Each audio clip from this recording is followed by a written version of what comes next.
מיון טבלת נתונים.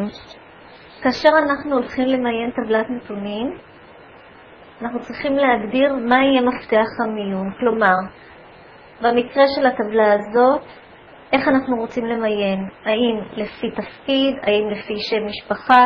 יכול להיות גם יותר מאשר מפתח אחד. האקסל מאפשר מספר מפתחות, שזה אומר, אני יכולה להגיד שאני רוצה למיין את העובדים בחברה לפי חטיבה, ובתוך כל חטיבה הם יהיו ממוינים לפי התפקידים שלהם, ובתוך כל תפקיד לפי שם המשפחה. היו לי כאן 3 מפתחות. המיון המקובל הוא לפי הערכים, כלומר, אם זה תא שמכיל טקסט, המיון יהיה לפי א' ב', בסדר עולה זה יהיה מא' עד ת', בסדר יורד מת' לא', ערכים מספריים מ-1 עד המספר הגבוה, וכך הלאה. איך נעשה המיון? אני עומדת באיזשהו מקום בטבלת הנתונים שלי, והולכת למיון. במסך המיון אני מגדירה מה יהיה המפתח. נניח אני רוצה למיין כאן את העובדים לפי חטיבה, ובתוך כל חטיבה הם יהיו ממוינים לפי שם המשפחה שלהם. מיין לפי, כאן ברשימה יש לי את כל השדות, אלה השדות שמופיעים בשורה הראשונה של הטבלה. האקסל מזהה את השורה הראשונה של הטבלה השורה שמכילה את המפתחות, מכיוון שכברירת מחדל כאן מסומן V, הנתונים שלי כוללים כותרת.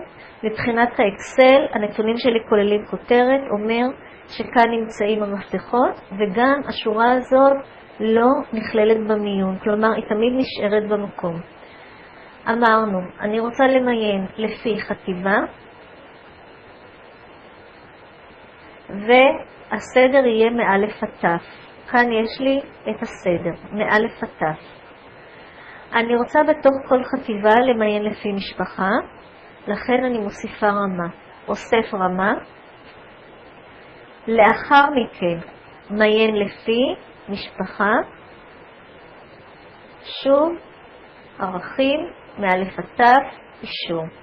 ואני רואה שהעובדים ממוינים לפי חטיבה, קודם הדפסות, אחר כך מעתיקות, ואחר כך חטיבת פקס. בתוך כל חטיבה הם ממוינים לפי שם המשפחה, מאלף עד ת'.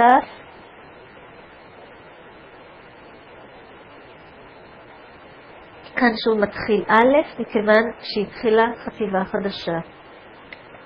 יש מקרים שבהם אני רוצה למיין, אבל הנתונים שבמפתח המיון לא מתאים לי למיין אותם לפי האלף ב'. לדוגמה, יש לי כאן לגבי כל עובד את חודש תחילת העבודה. אם אני ארצה למיין את העובדים לפי חודש תחילת העבודה, ואני אעשה מיון רגיל, אני אקבל את הדבר הבא, מיון, מיין לפי חודש תחילת עבודה.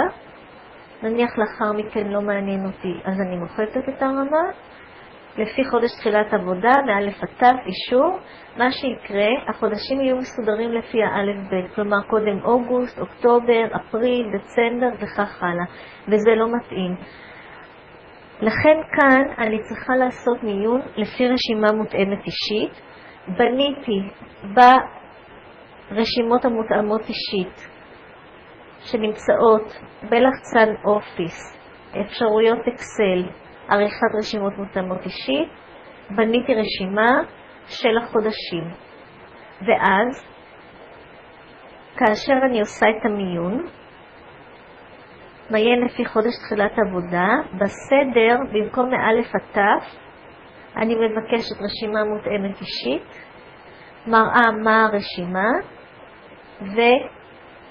ואישור. אישור. ועכשיו החודשים מסודרים לפי הסדר הנכון, ינואר, פברואר, מרץ וכך הלאה. בעיה דומה יש למשל בהשכלה אקדמית. יש כאן 4 תוארים, BA, MA, דוקטור ופרופסור. אם אני אמיין לפי מיון רגיל, מיון לפי השכלה אקדמית, מיון רגיל, נניח מאלף עד ת', אז כמובן שאני אקבל קודם את ה-BA, אחר כך הדוקטור, אחר כך ה-MA ואחר כך הפרופסור. כאן שוב היה צריך למיין לפי רשימה מותאמת אישית, שכמובן צריך לבנות אותה קודם, בניתי אותה קודם ברשימות המותאמות אישית. יש לי כבר את הרשימה של התארים, ועכשיו אני יכולה למיין, מיין לפי השכלה אקדמית, הסדר, רשימה מותאמת אישית, יש לי כאן את הרשימה, אישור, ועכשיו הם מסודרים BA, MA, דוקטור ופרופסור.